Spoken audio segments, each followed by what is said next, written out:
Welcome to the Startup Grind. We're going to give a big warm Startup Grind round of applause for Rick and Pozible. Thank you.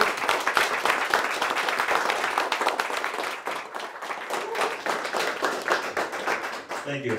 Now, so we've got Rick here tonight, and he's been kind enough to share his wisdom, tell his story, and the rest of it. Pozible is a crowdfunding website, Yep. and I don't want to have. There will be no comparisons to Kickstarter at all. Okay. Well, not at the moment. No. Yeah. In terms of our market, no. No. But yeah, started here in Melbourne, and tonight, for all you people that haven't been in one of these events, we're just going to run through his story. What was his education? What are some of the failures you've had? And hopefully you guys can, leave here inspired. That's the aim of it. So, I hand it over to you. Yep. A little bit far away here. TK, how's that look? Yeah, good. Yep.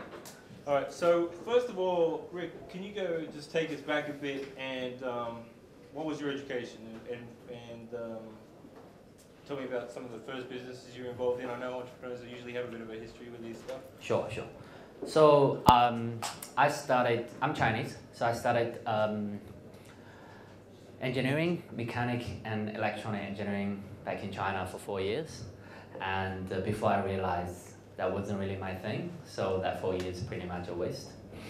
And then decided to find myself or whatever I wanted to do. And by nature, I'm a design person. So I'm a designer. I came to Sydney Uni, did a master's degree in digital media design. So I learned how to make film and how to code websites, and as well as some design stuff basics, like motion graphics and 3D animation, all that sort of stuff. And get really into the web idea in general. So started a company straight after university with a friend of mine, and we built one of the best, I just think it's one of the best, eBay for fine art. For artists, like visual artists and painters to sell their fine art. Like I'm talking about, a couple $1,000, that sort of thing. We got over 200 galleries in Sydney sign up, and everybody was selling their top end like artwork through the website. It looks really, really good. Except just one problem. Like after a whole year, we didn't sell a single painting through it. Everything else is really good. We feel like the product was really beautiful. I still love that today. So through that, I guess that's my first learning curve about startup company and how to do one and what it means to do a startup. What does startup even mean? That's where I learned my lesson. I found that's the Australian way of thinking failure. I was talking this just a couple minutes ago. So all this are scared of them.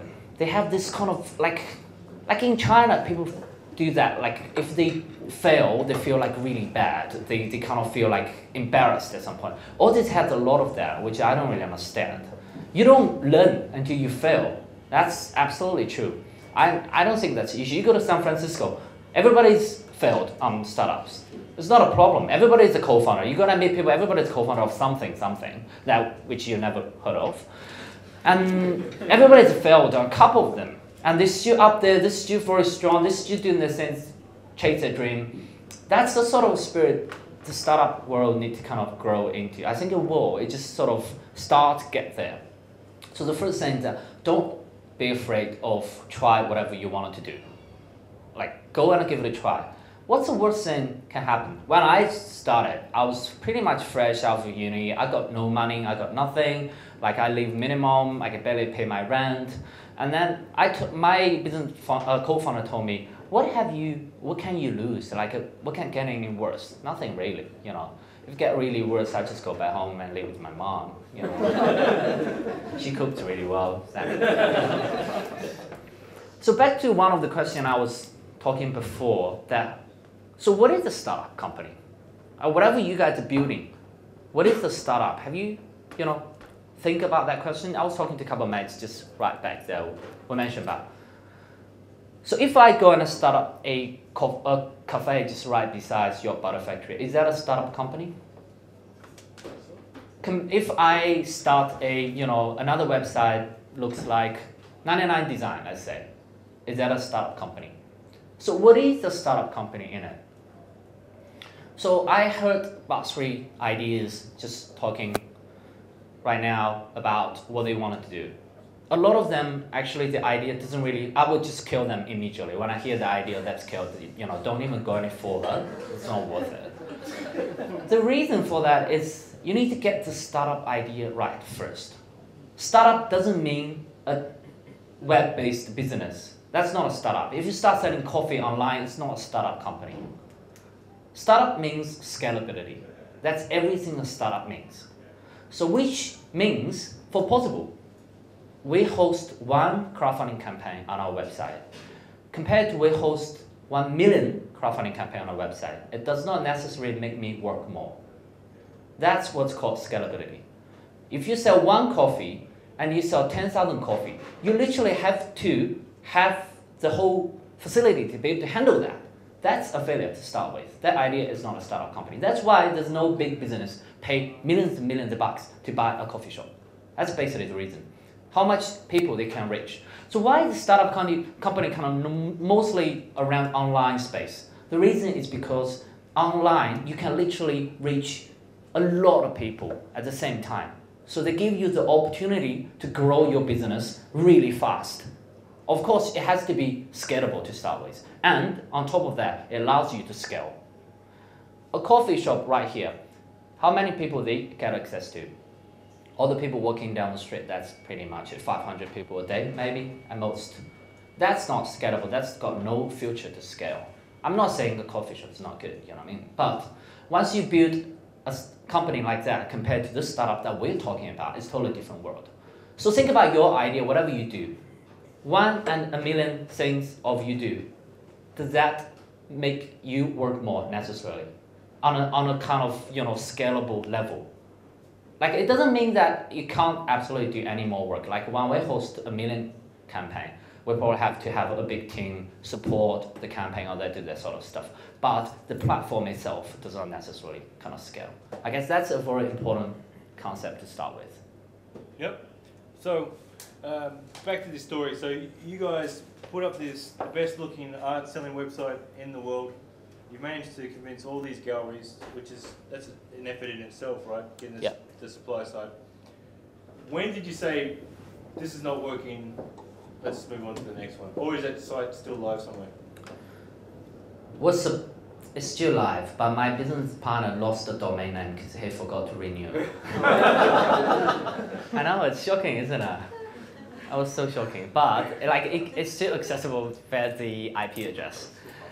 It's hard though, because we weren't actually doing it, so it doesn't really make a big deal out of it. But it's hard though when you build something, it's like your baby. So we've been on it for like a year, so when the time we really kind of let it go, that was an easy transition. Actually, it's more my business partner made the transition. He dragged me over. Otherwise, I still want to work another 3 years on it, but Now, the reason I asked that is because, I've got a few flops myself, but I still got the domains and the website up there just in case there's someday, it's like not admitting, failure. Yeah. I'll get back to that one, make it work. Sure. Down the track, that's why I asked. So, the art one didn't work. It was a good idea, but just didn't work. So where did it come from here? It started in Pozible, and was it with the same team, or? Yeah, so this is with the same team, so the same guy, my business partner. The reason to start Pozible behind it is that through that first thing, we met a lot of artists and we learned the problem where everybody was short of money up front. So we hear the story very often, say, hey, I'm a mom of 3 and I'm a great artist. If I get to paint, and then I can actually sell my painting at a really good price. I can actually make a living out of it. But my problem is that I just cannot afford to go and do that because my kids need food. I need to, run the family. I need to do this and then so I have to go and work at Coast on a full-time. So that's a problem we're trying to solve. So if we can build a platform, allow them to pre-sell their artwork to an audience, get us money up front, and then they can afford to feed the kid at the same time to do this, and hopefully they can sell that kind of kicks in healthily at as a whole circle. That's what we're trying to Sorry, do. sorry, we should have done this in the beginning. But for people that don't know much about Pozible, Sure. can you just explain what the scenario is? Yeah, so Pozible is a crowdfunding platform. So how it works is that you come with an idea and then you come to the platform, you can host it, and anyone likes the idea, they can pledge money towards it. So you have a target of how much you want, and you have a deadline of how many days you will run your campaign for. So a very simple example is that a musician says, I want to make an album. So I need $10,000 to make it happen, and I'll run the campaign for, say, 50 days. During these 50 days, the musician will go out to talk to the friends and family, and to talk to the fan base on social media, blah, blah, whatever he can do. And anyone like to pledge directly, use credit card or PayPal, and in return, they get some sort of, we call it rewards back. For example, the musician might offer for $5, you get, I'll give you a hug. For $15 you get a download of the album, or maybe for $20 you get a signed CD, or for $250 you get invited to my dad and mom's family dinner on a Saturday, and then we're going to cook for you. That's actually a real reward, and it's really popular. So all sorts of things can happen on the platform. We found a lot of different type of projects, but we mainly focus in the creative industry. So you need to have a tangible outcome of creative stuff to be able to use Pozible. And we have so far hosted around 3,000 projects and raised total around $10 million in Australia. Yeah. Okay, so you're meeting with these art dealers and stuff, and that's what you learned about the problem, and that's what became an inspiration for building this business. Yeah. Then how did it happen? You started developing it first, and did you keep talking to the customer, say this is what you're after? How did it kind of No, we just take shape? we just closed the door, and then just similar environmental co-working space back in Sydney. We just closed the door and worked about 3 months on it, and really sorted it out straight away, very fast. That was a lot of 4 o'clock in the morning, and at that time my business partner actually works full-time.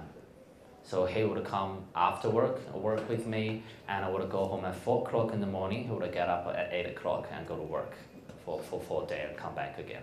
It's hard, it's pretty hard. The thing is that we have been bootstrapping to today, so that's a fairly different way. That means we haven't got any capital injections or any way. We're just completely self-sustained so far.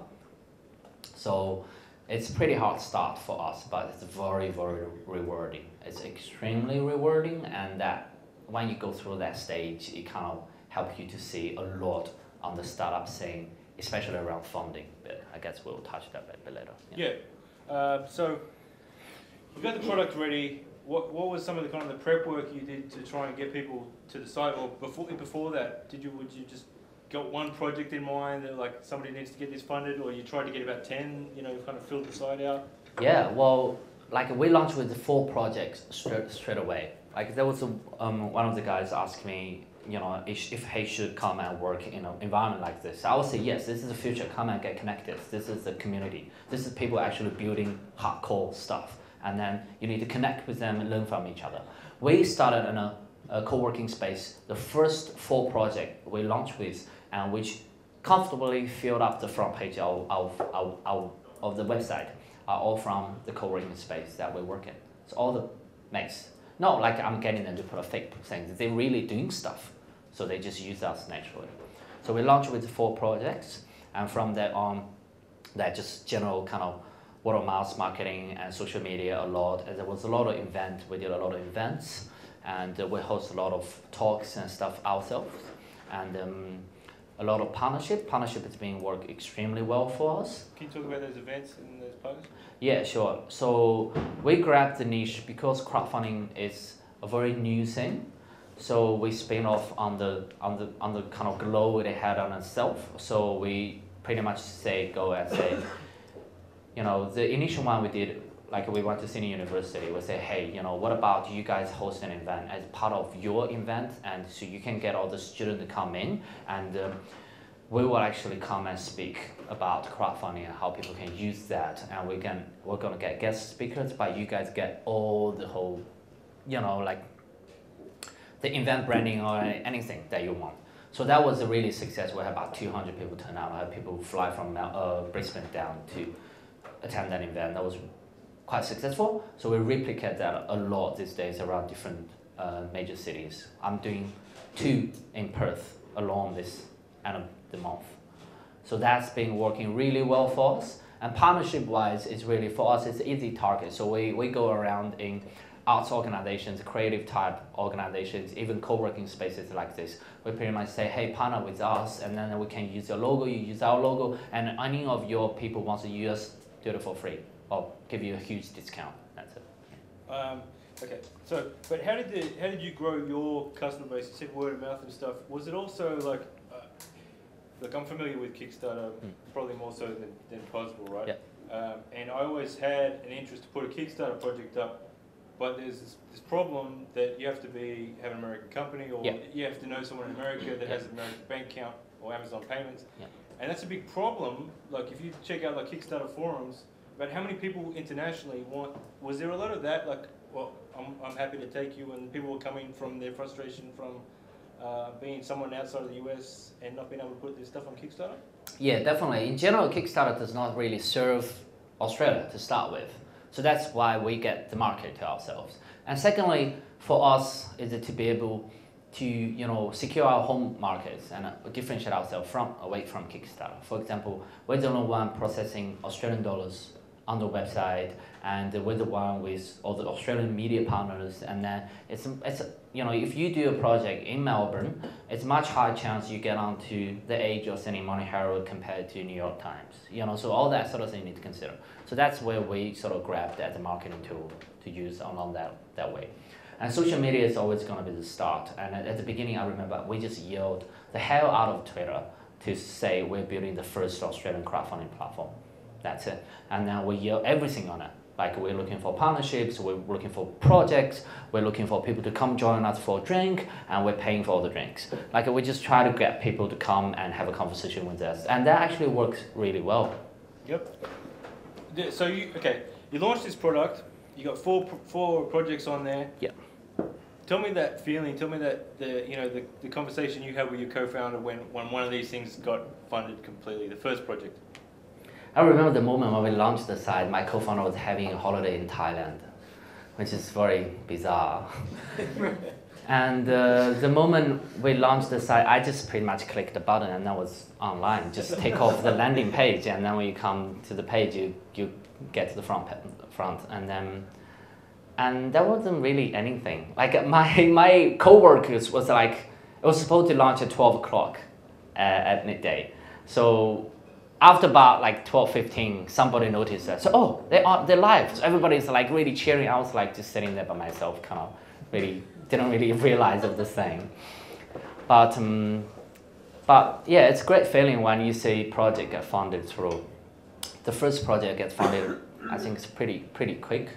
And there was 2 big projects heading handled, all about looking for what, 2 to 5 grand kind of level. So that all go quite well. And yeah, you just feel that feeling like it's your baby. It's doing great, and then you feel really proud. So, and that's interesting because that also comes as it goes, come with endless pressure. So you have to consider on that as well. The pressure you will get, especially when your project doing good, and everybody talks about, you're under a huge amount of pressure, make sure that it works well and continue that growth and people continue to talk about it. That always comes together with excitement. So that's why people kind of keep on talking about pressure, I can't do this, can't do that, because most of the time, if they give up on that pressure, that means they give up on their excitement as well. They're addicted on the other side of the thing, so they carry the consequence with it.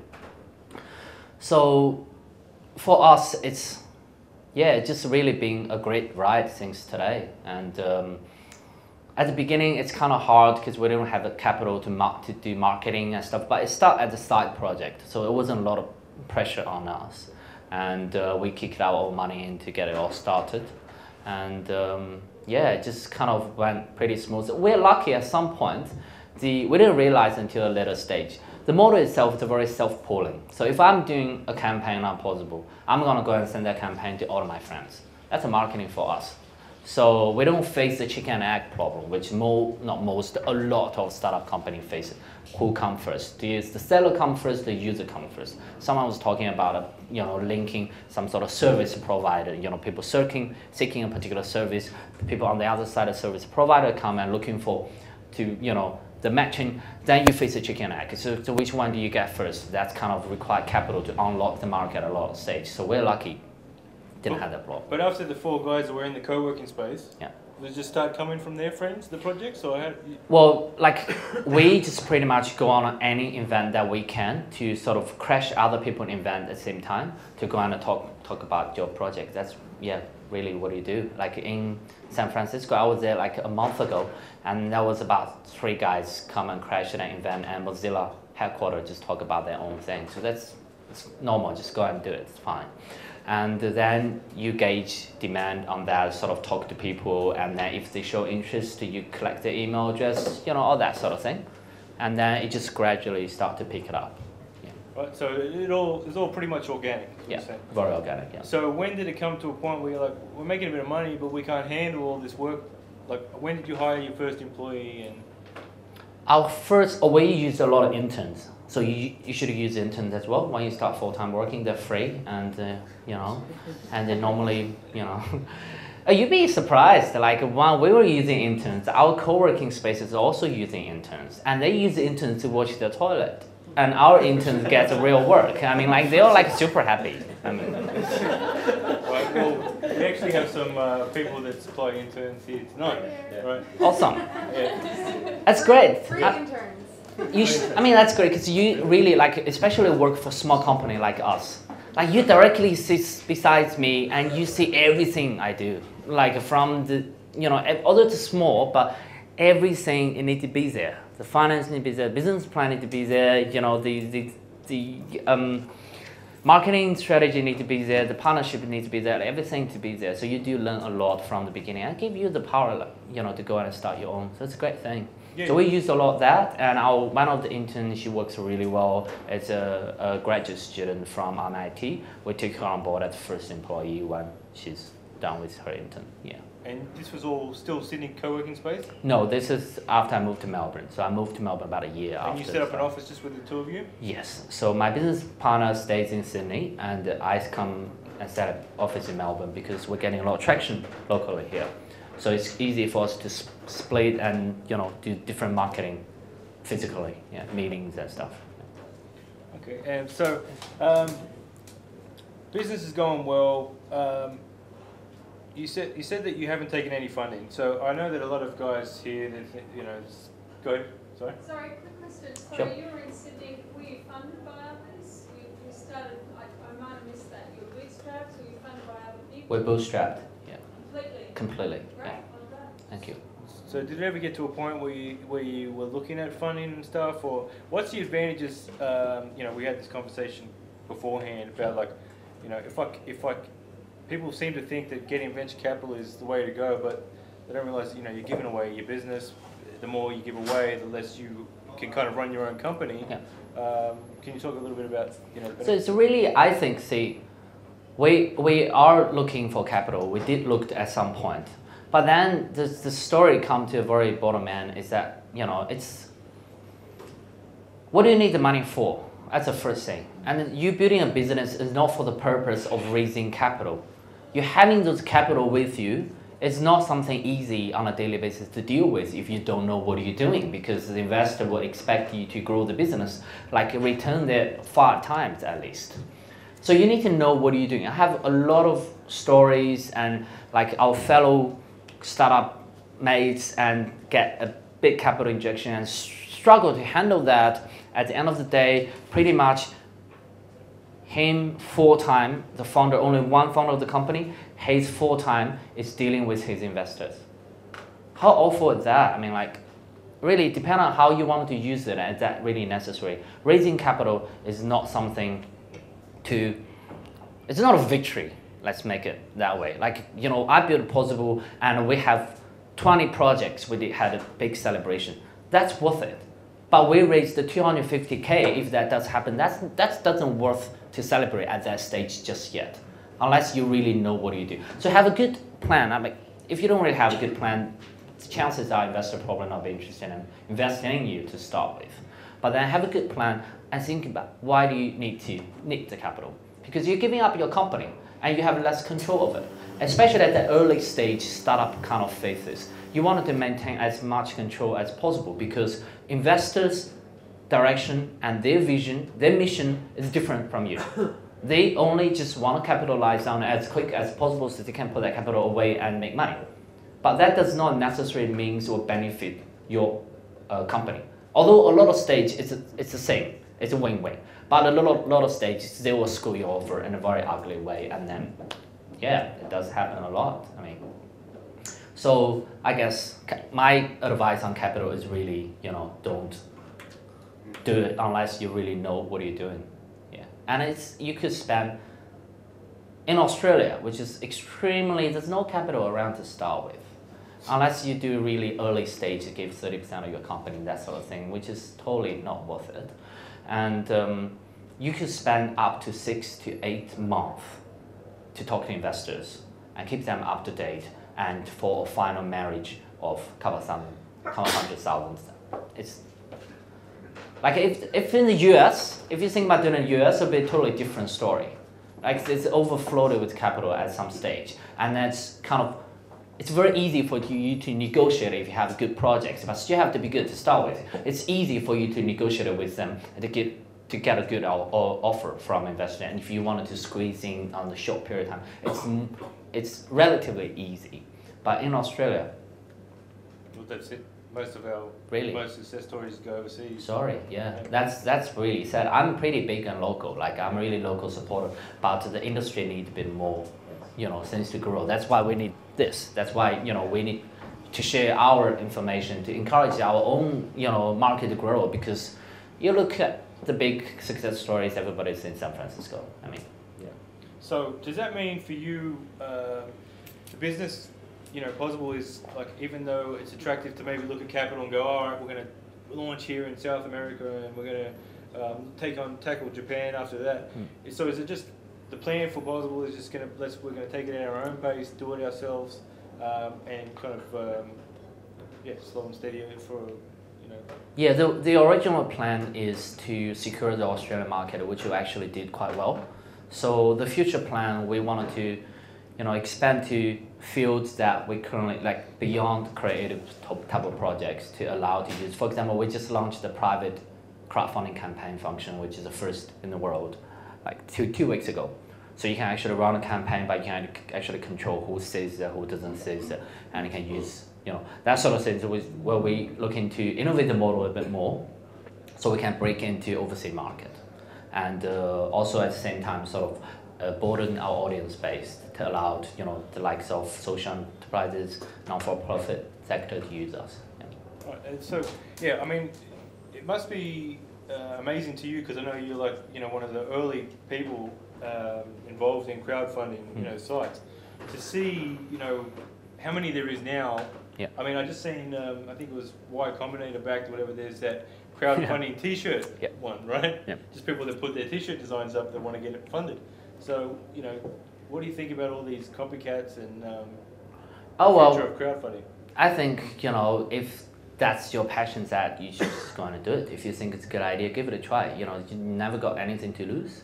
But from idea-wise, I really think it's more of a passion thing, that you should be questioning yourself. What do you want to do if this idea is your idea? Because once you start doing it, you're going to do it on a full-time basis. Like I'm on call 24/7. I got call from like Ireland at 4 o'clock a couple of days ago. That it's really like you're gonna have to love this thing. If you're really into for money, you're a good businessman, but you're not an entrepreneur. Entrepreneur follows passion. That's what you really want to do. That's what you will not get tired of it. If you're only just for in the money making business, go be a banker. That's better. You said you're working all these hours, and I know that a lot of entrepreneurs struggle with work-life balance. Yeah. How do you find that with your own personal life and the relationship that you have with your co-founder? Yeah. I'm sure you're probably going to choke each other at some point. Yeah. I was really lucky actually. My co-founder is a good friend of mine. We actually met on Gumtree. That's a good story. So he's from Northern Ireland, and he came to Australia to do a year of working holiday. So he rent a car. He bought a car over Christmas holiday, and he put an ad on Gumtree, say, hey, I'm gonna drive from Sydney up to Noosa. Who wants to join me for a ride? Share petrol, have to share the cost. I got nothing to do over Christmas anyway. That's, most of travelers does not have anything to do. So I joined in, and 4 people, one girl, 3 guys, nobody knows each other, and pack in a small car, drive up the coast from Sydney to Noosa and come back for about a week. And then we become really good friends. We just go out every weekend, get pissed, pretty much. I'm not kidding. I drink a lot of beer because of his training me to do it. Yeah, like I sit down together with Chinese man, I'll drink, and the one that he was gonna go, wow, I go really quick. Well, anyway, we're really good friends for a good couple of years time, and then when we started Pozible together, that bond between us was really strong, and then that's acted as a fundamental kind of tool to keep the business going, because I would break up with anyone that I don't know very well in general, or I don't have that connection. Co-founders, my idea is that not simple as I get along, or you cool guy, you look like we'll get along. When you both under that type of pressure and excitement, you both behave very differently. And when both of you behave very differently, put you together, they high likely to be a big fight. That's just the way it is. I've seen a lot. The most reason for startup fail is co-founder split, the problem in the business itself. So we had a couple of really dangerous times, but then at this early stage, and then we just get used to it. Then we just yell and shout, swear to each other on the phone, and just all the time. I do it on a daily basis. I mean, I swear him the F word, and then my colleague behind me look at me like that, and then after 10 minutes it's fine. That's kind of thing that I think it's a great relationship to have, because I know no matter what happened, he's in it with me. He would not try to screw me over in any case. We're like a married couple, seriously. Really, people say, you guys really look like a married couple. I know, it's just the way it is, but that's a lucky way. If you're looking for a co-founder, try to build a relationship before. People say you don't start business with your friends. But hey, start business with a stranger you never know. That doesn't work. Seriously, you're in it together. It's serious business. You can't do that. So try to build a relationship. Make sure you kind of work with each other. And skill sets is really important as well. I'm a designer kind of person. I'm very creative. I fly a lot, my mind's around the sky. He's a very grounded guy. He's very good with kind of stats and numbers and money stuff. He pulled me down, and we kind of skills really set together. And we're both quite strong in terms of what we do. So I don't need another designer in my team to build things, because I'm capable of handling everything, and I really enjoy handling that. It's my passion that. If someone come and try to take my job away, I don't even know what I'm gonna do. So if I start with another designer, it won't be ideal. With him, it's really an ideal situation. Like all the shit I don't want to touch, he's like, oh, I really like to do that. Great, all the payrolls and stuff. He's accounting. Can I ask, just give everyone, there's a couple of guys here that I've talked to, they don't have a startup yet, or someone that's looking to get into the startup business. What your advice is, something that you got wrong, or something maybe could be helpful as well. Sure. And then, I might open it up to questions. Market first. Do your market research. Australian market isn't very big. Is this the market that's going to satisfy you, whatever you do? Don't just start it because you started it's easy because you're based here. Because when you get to that bottom end, there's not a lot of place for you to go. And then you have to rethink that strategy, say launch in San Francisco, if that's the way you're going to do. Get that planned to start with. And secondly, I guess just really gotta work hard. You can't be a talker. I've seen a lot of startup founders talk way too much than they actually work. That's not gonna work. At the end of the day, it's the actual tangible outcome of whatever you do that makes sense. If you really just enjoy, go around talking to people, try to be a consultant, maybe they'll, be better. I know. Also wanted to say, Oh, I don't mean it's from the other way though, sorry. what are your thoughts on lean startup methodology? And I'm just always curious because there hasn't been a single speaker that I've had here that just didn't have a gut instinct. This is what I want to build. Yeah. I mean, you mentioned that you had a problem, but did you implement some of that stuff, like go out, talk to customers, validation points, all that kind of stuff? Yeah. Well, for us, it was really a very clear idea. It's the global backdrop of crowdfunding is growing. There's no one doing it in Australia, and we know it's gonna become a thing in the future. At that time, it's already a thing in the US. It's already a thing in UK, and we know it's gonna happen here. It's just a matter of time of who is gonna do it first and get the market first. That's why we did a really quick release to grab the market, pretty much. At that stage, it was like the market was dying for a solution in Australia. People would talk about it, but they would lead to nowhere. Once we start to throw out hashtags on Twitter, and that kind of catch all the conversation that back onto the launch of the product. So actually really, really good timing, yeah. So is that almost knowing that you have competition out there that, you almost know that you have a market for it? Yeah? Absolutely, yeah. All right, I'm going to open it up to some questions and, Rick, Dan, the consultant here. Hey Dan.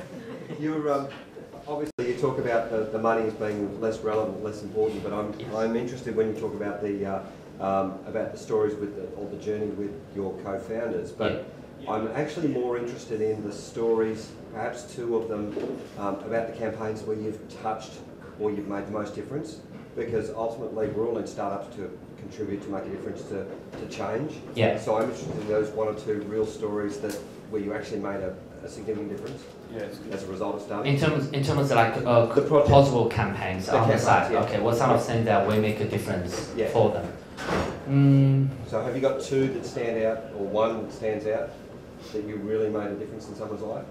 See, it's funny though, like because what we provide is really just a facility. Yeah. We don't really help you to do much of the marketing, and we can't either. Because our audience is always on our audience. We can't bomb them with 100 campaigns on a daily basis. That's not gonna work.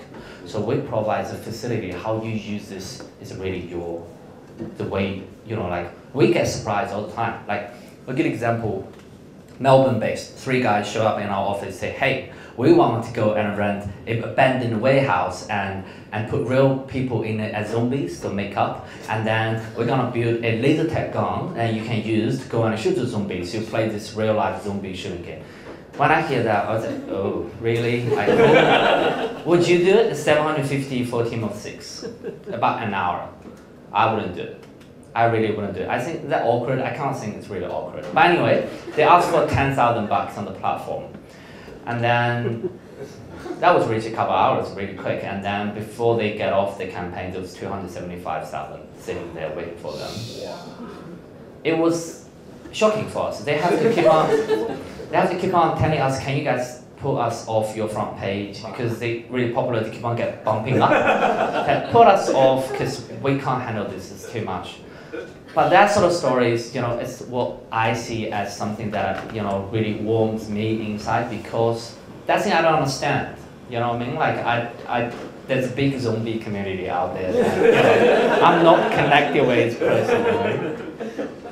But that sort of story is what people be able to use the product to achieve at some level, And similar story, there was a lady does this Saturday meeting kind of thing with a bunch of grandmoms, and then she come and say, I want to raise $30,000 to process a ton of wool.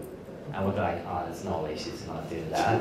And then she got $33,000 from grandmas. You never know.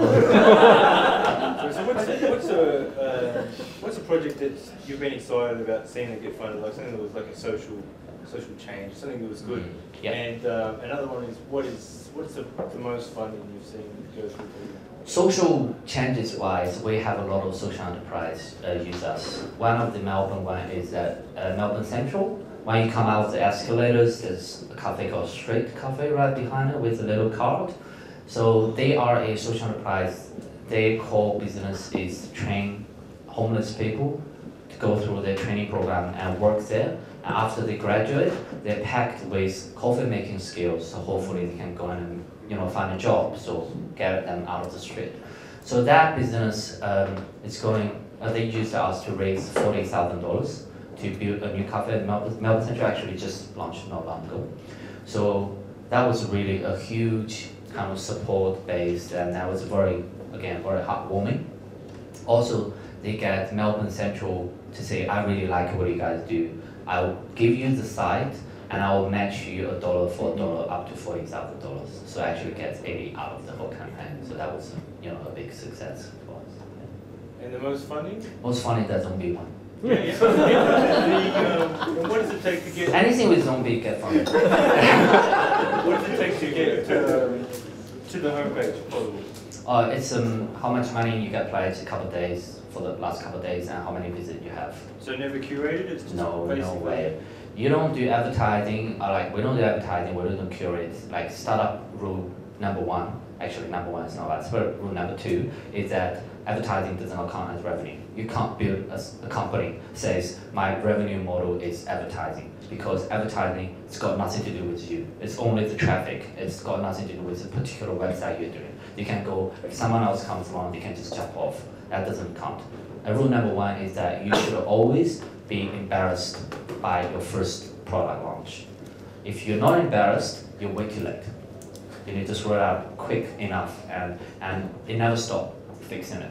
That process does not stop. You cannot literally go to a web designer and say, hey, I'll pay you $50,000, can you build that product and give it to me, so you don't need to be on the team, and I'll run it. That never happened. It will always need fixing. There wasn't a clear cut.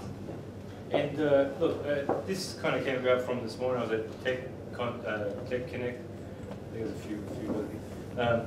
And the guy, I don't know if you're familiar with the business Redbubble. Yeah. Yeah, we had yeah. him come talk here.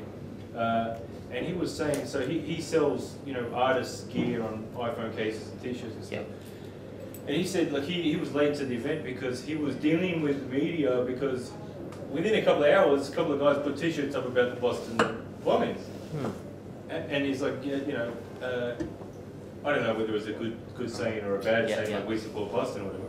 Is there been projects that you've had to say, look, no way, I'm sorry, I can't support this, even though you're trying to be, objective? Or... Yeah, definitely. Like all the time, we have to refuse projects on a regular basis because they don't fit in our guidelines and things that we can't touch.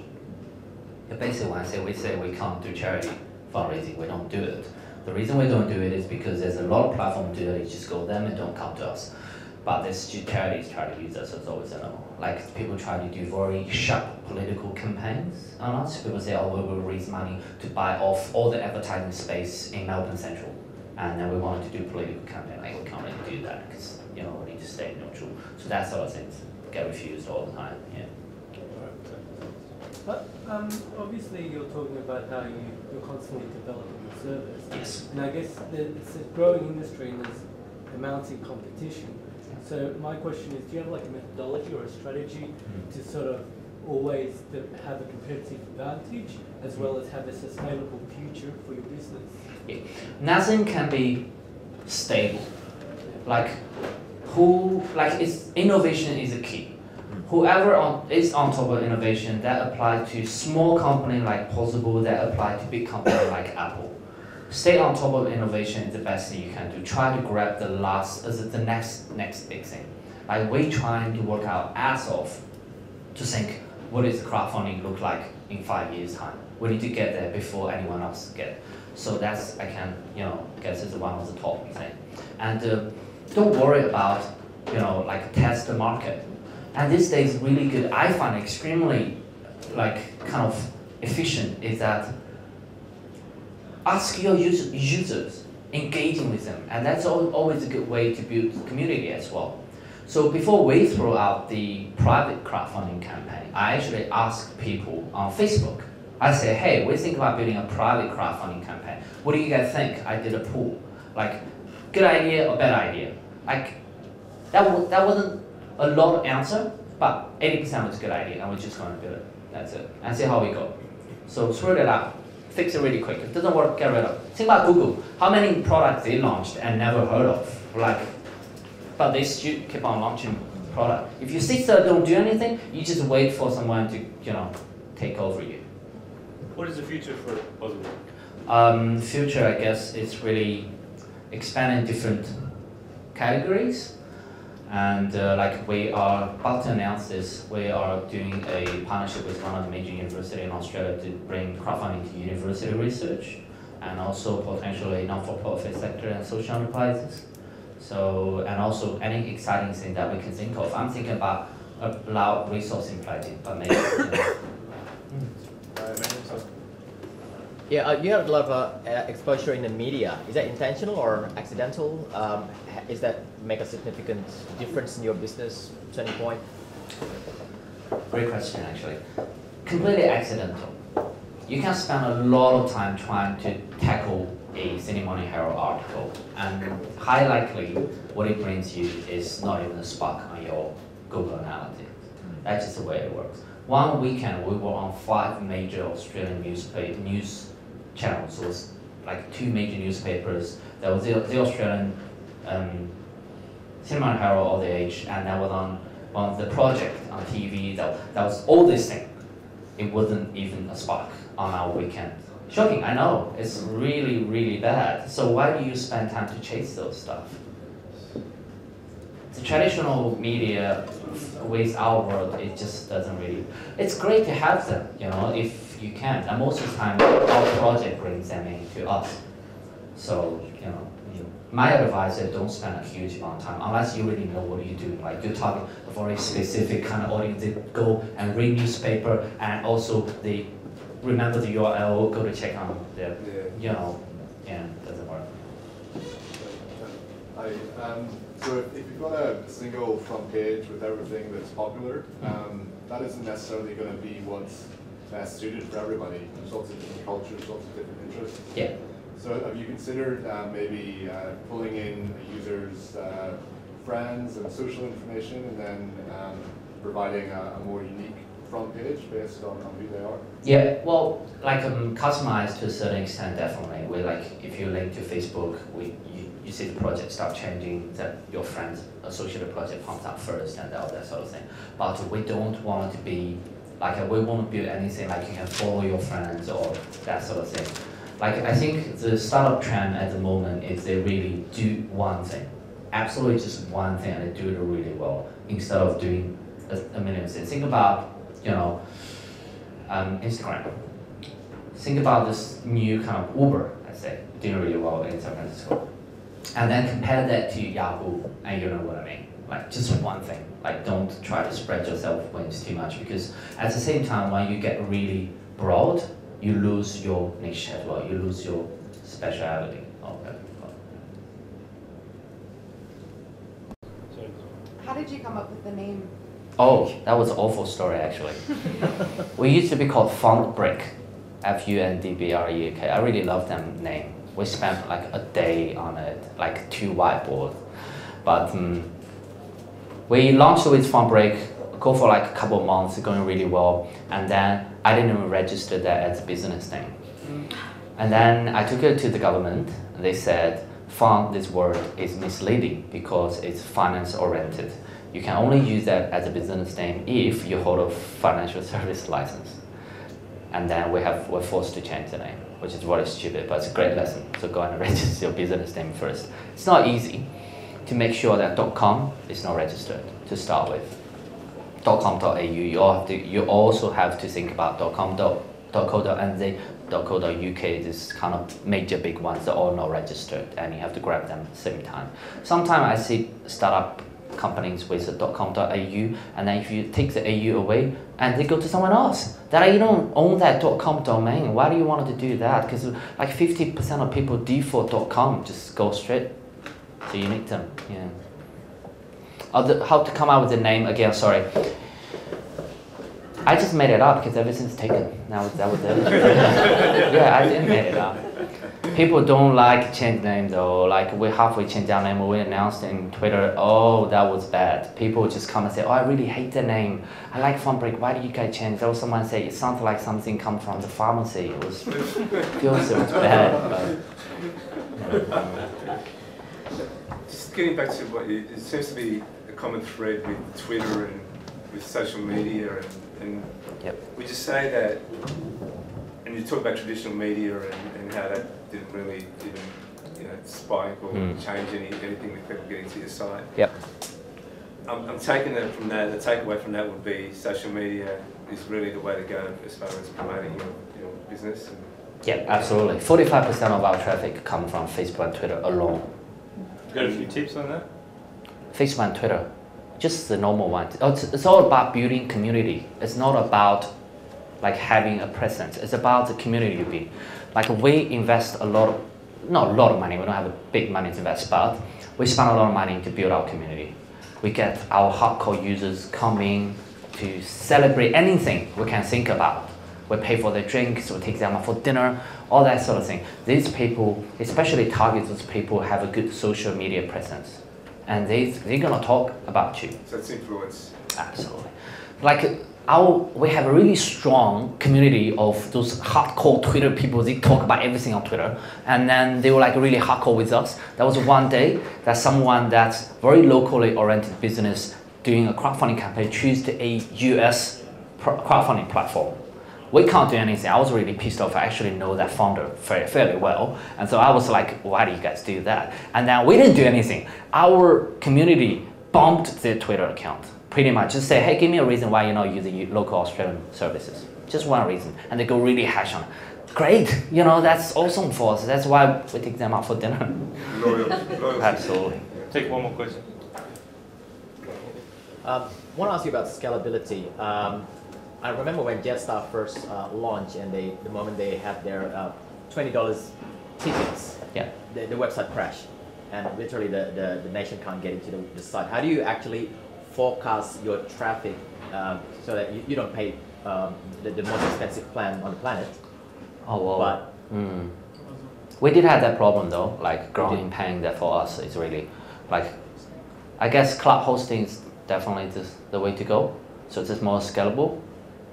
So you pay as you use, that really, And also, short of resources is always going to happen when you grow really fast. You can't avoid growing pain. That's what they call it, growth pain or whatever pain. So you just kind of deal with it the best you can do, but you'll be like deal with it. You're very happy compared to not dealing with anything. All right, I want everyone back on their feet again. And big round of applause. Thank you very much. Thank you.